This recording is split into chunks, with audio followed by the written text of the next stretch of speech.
All done. We'll be doing that a little bit later.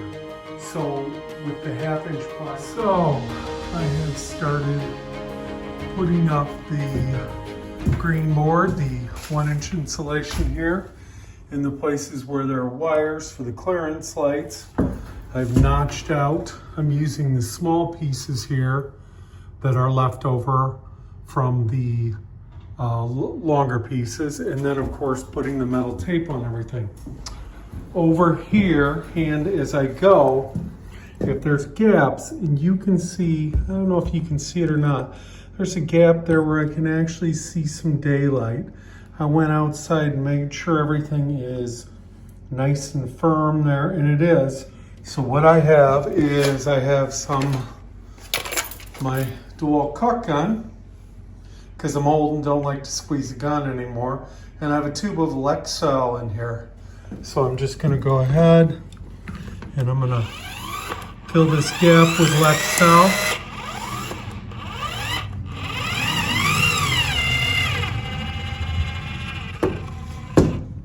All done. Easy peasy. Now I know, and what's nice about this caulk gun, it's got the automatic thing that goes back so it doesn't keep running on. So at any rate, anytime I see a gap like that or anything, I can see out, or I'm worried about infiltration from air, or bugs or rodents or anything can get in, I'm going to go ahead and throw some Lexel in it.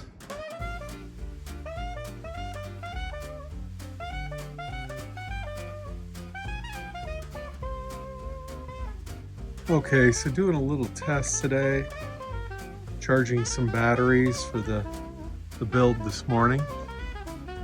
It is a cool day today. It's only about 40 degrees. Got a couple battery chargers running.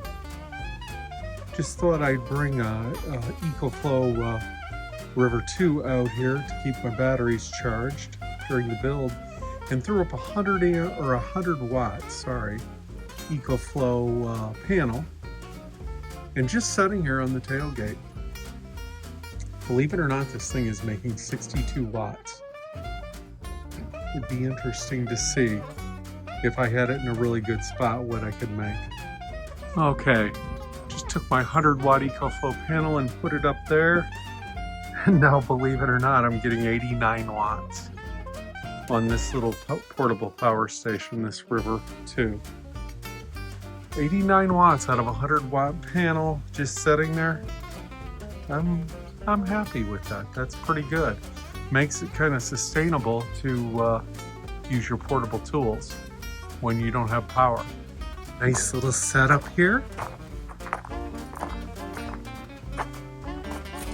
Step by step, getting it in. In the back, you can see those are already insulated, and the board's back on. So we're just moving across. Now the challenge is going to come when we get to the escape windows. One little specialty area we had here.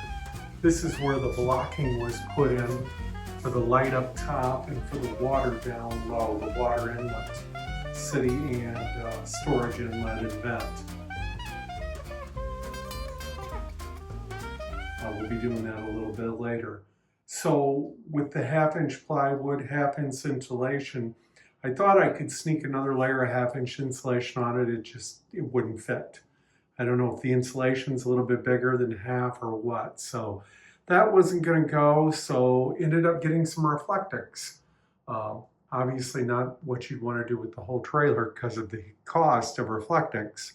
The one roll was $23. So, and then on this space here, of course, this is where more of the wiring comes down. So that's all channeled. That is for marker lights on the fender and up above. So as you see, we've got the fiberglass loosely tucked in there, top and bottom.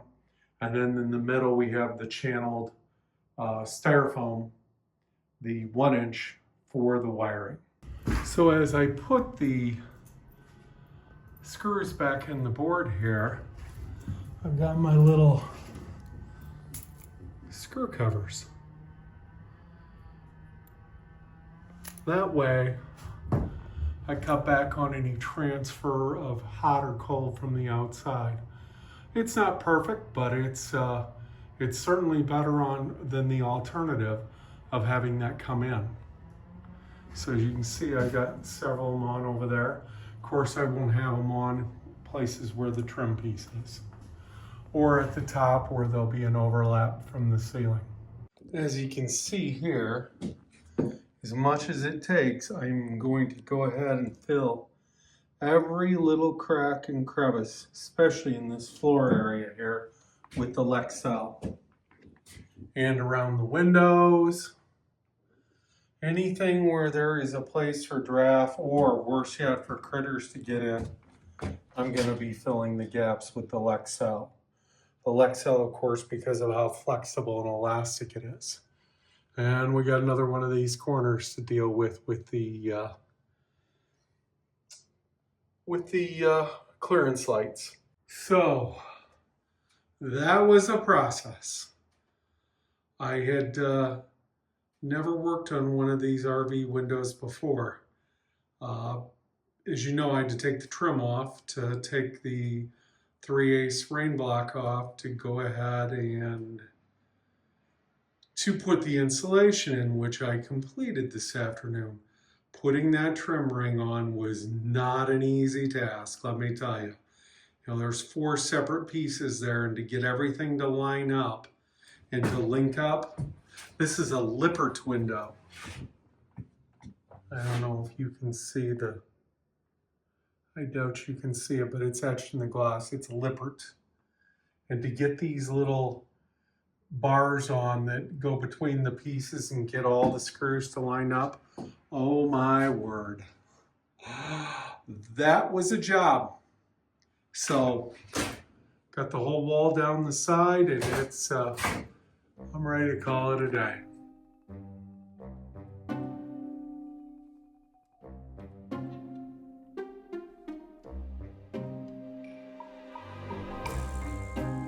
So, moving along. Come all the way around now. Of course, waiting on the nose towards the end when I bring the other stuff up. All the way around, as you can see, the little white buttons put on the wall. So we're down to just the last section here. Got another window to work around. That ought to be interesting, like the last one was. It's cold out today, so it's early spring, and so I got my LED light running on my little power station, River 2. Of course, as I said, we're charging from the power of the sun, because when you build a off-grid trailer, a boondocking trailer, it's only right that you build it with the power of the sun. So that's still our goal, to try to do that. Started putting in some of the blocking in the ceiling for the big rack that will go against this wall where the power stations, the batteries, and storage will be. All right, that's the update. Beautiful day out today. Really chilly, but good day to try to get my little River 2 recharged. This is a 100-watt EcoFlow panel. It's cool enough today where I can just set it right on the roof. And I'm taking it down through the window to my River 2.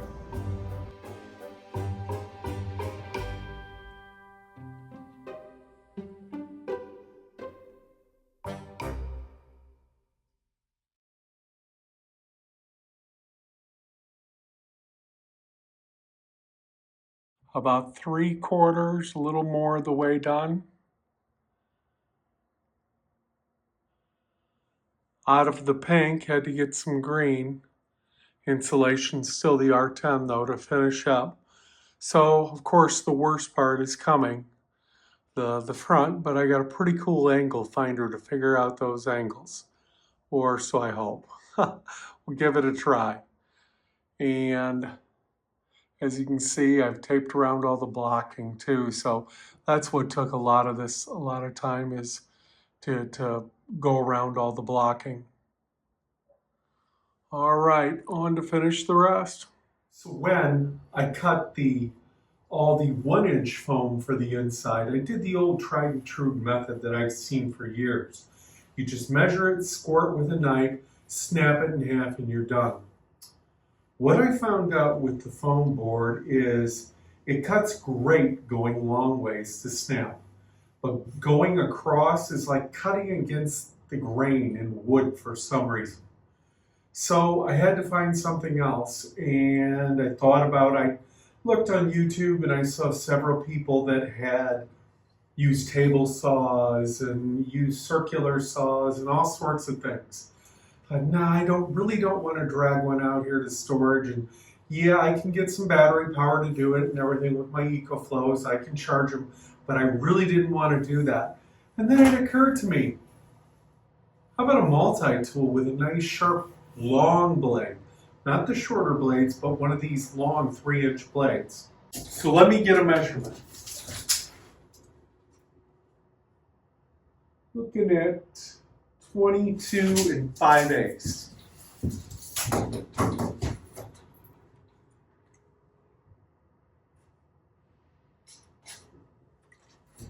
Then I measure each side, 22 5/8.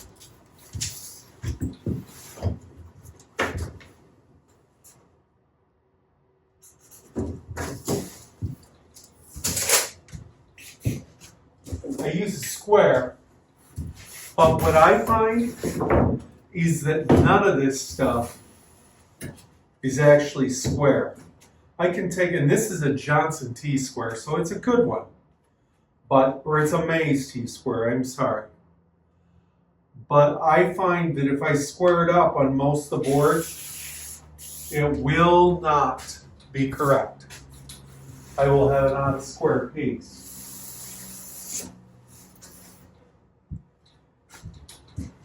So I simply mark it twice, then I go ahead and I find my safety glasses. This is the first thing in the morning start here, so let me find my safety glasses.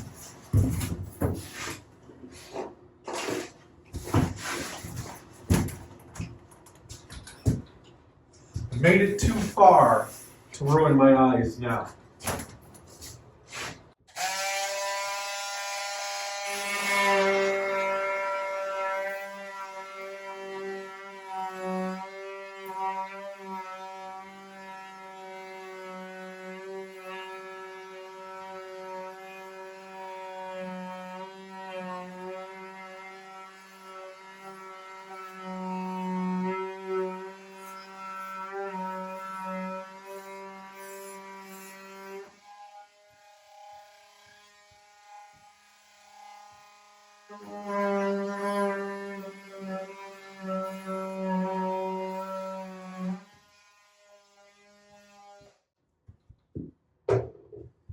And the thing I found is you don't have to cut it all the way through.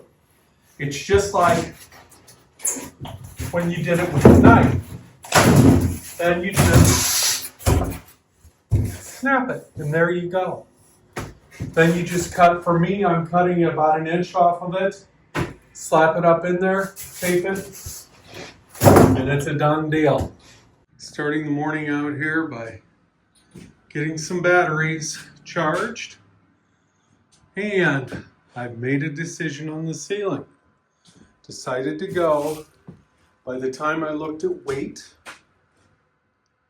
which was about 20% more for this than going with a Luan. And I looked at looks, and I looked at price. This was about 30% more than Luan. I decided this was the product I was going to go with. Got this at a local big box supply chain here called Menards. It's in the Midwest. So this is going to be a knotty spruce planking.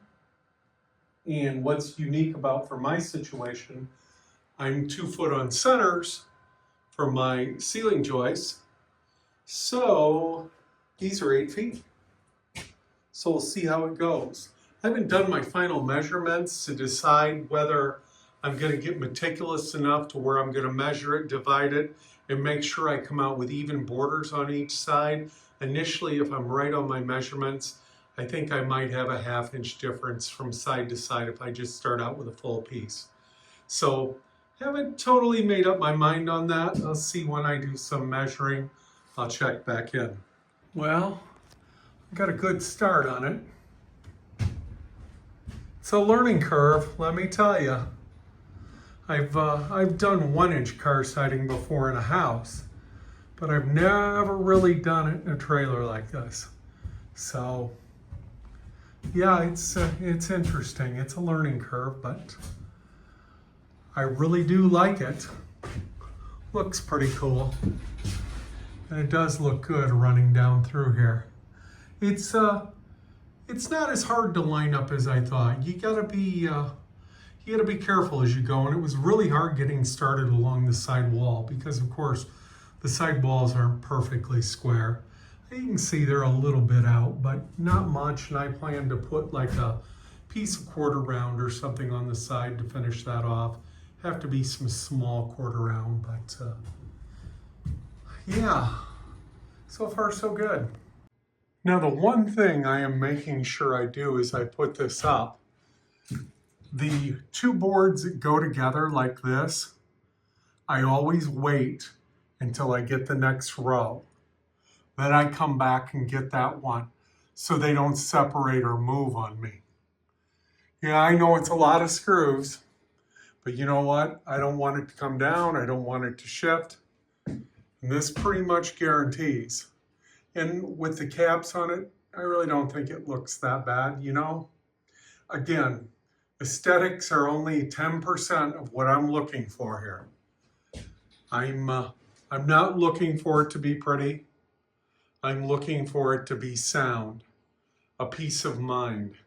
So, thought I'd throw that in there. So, you know, like as I go out, I won't do this one because I got to wait for the next one and the one after. So, like right here's an example. I won't do this one until I put the other piece up on the other side of it to hold it in. And of course, as we get to the front, we're cutting all the pieces in. And then of course, we'll throw a piece of probably quarter round up around the corner. So here's my cutting station. So after I figured the angle out with my fancy angle finder, digital angle finder on Amazon. I really didn't buy it because I wanted the digital part. I just wanted it to give me the angles, which it did. Works pretty nice. So what I did was, after I cut the first one and acknowledged it, then I kept this little piece of cut off and labeled it port for, of course, the left side of the trailer. So it tells me that each piece I cut has got to be with the tongue and the groove in the exact same places with the angle.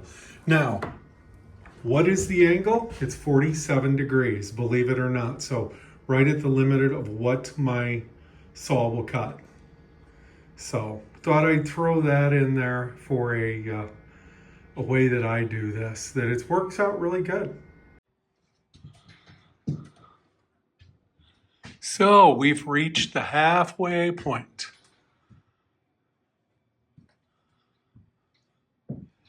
Now, a lot of you are probably saying, so you're going to keep going, and how do you, the even borders? And well, actually, I'm going to start working on the other side of the trailer.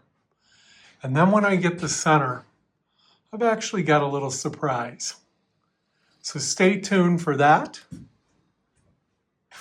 We will have a little bit of a surprise on the center spot, down the center of the trailer.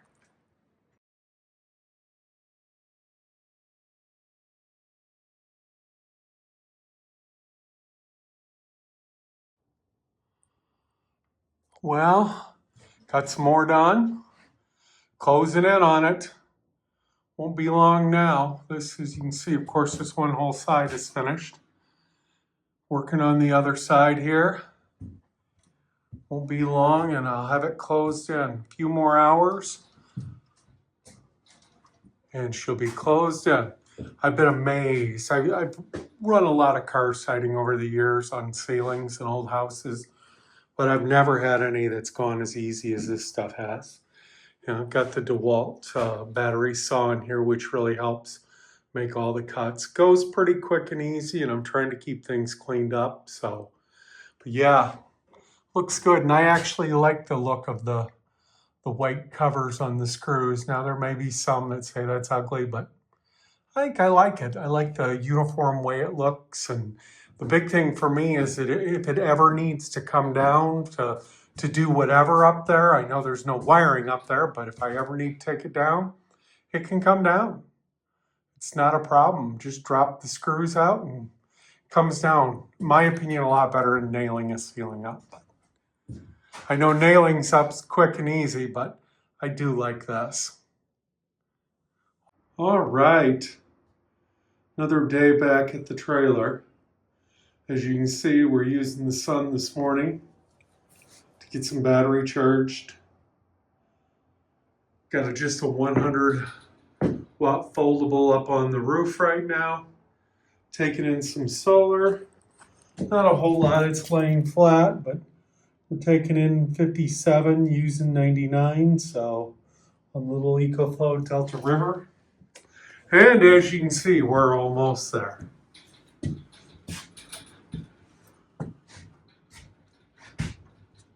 Coming together in the center, and then like I said in the center, we got a little interesting touch we're gonna do. I hope it works out the way I think it's going to. We'll find out. And of course on the fan, gotta do up in the nose. Trim all this up, which will be kind of interesting to find a way to get that all to stay up there. So I'm gonna get at it here and get this ceiling finished up, so hopefully we can start priming everything out. Well, there we go. The ceiling is finished. As you see down the center, I've got something that was really fun to put in. Got this LED channel light that is recessed in the ceiling.